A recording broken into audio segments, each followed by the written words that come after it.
about 2-1 buydowns. My name is April, I work for Fairway Independent Mortgage, and I have been doing mortgages since '99. Now this is a product that is coming back out and being much more popular with the market increasing and rates being higher, but to be honest, we haven't utilized this tool probably since the '80s. So if you haven't heard about it before, don't worry, but super important to learn about it now. What is a 2-1 buydown? It is an option for sellers to help buyers lower their payment to help qualify for their home.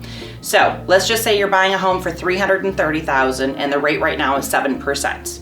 The seller is able to pay so much money, which we'll get into an example, but the seller can pay so much money that the buyer has a monthly payment based on 5% the first year, 6% the second year, and then 7% the third year. So this is a way when rates are going up and maybe someone's pre-approval used to say $350, now it says $330, and then it went to $300, you're having a hard time finding them a home. We're gonna go into an actual example to show you how this works.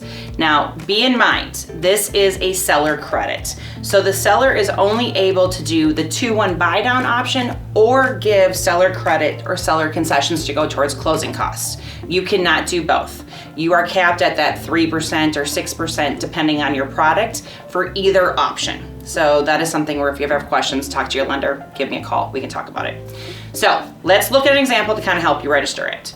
So if the person is buying a home for $330,000, if you see in this graph, the first year, their monthly payment at being at that 5% rate would be $2,165.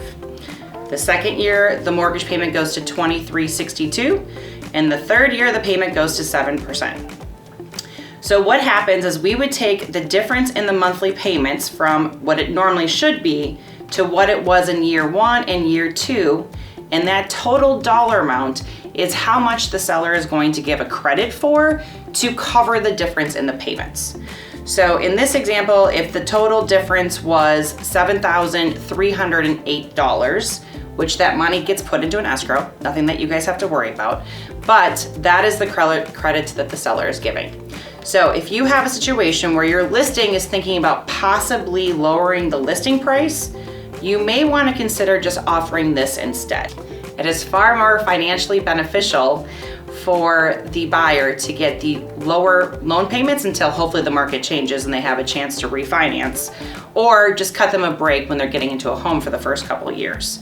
And the seller could possibly just give the credit of $7,300 versus, I don't know, lowering the price $10,000, $20,000. So it could be a win-win for both sides. Any questions on this? Let me know. Otherwise, this is a fantastic tool for your sellers to help make their home that much more marketable.